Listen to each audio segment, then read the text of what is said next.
বন্ধুরা, শুভ দুপুর। তো এই যে খেতে বসে গেছে হাজবেন্ড, আর এই যে ছেলে খাচ্ছে। এই যে আজকে রান্না হয়েছে ভাত, উচ্ছে সিদ্ধ, ডাল, তারপরে আছে স্যালাড, তারপরে আছে কুন্দুরি ভাজা, তারপরে আছে পাঁপড়,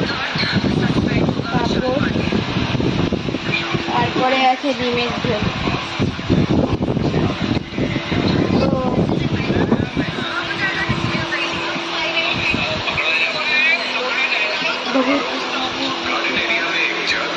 আমরা দুবার মুখে দেবো, আমি কি দেবো?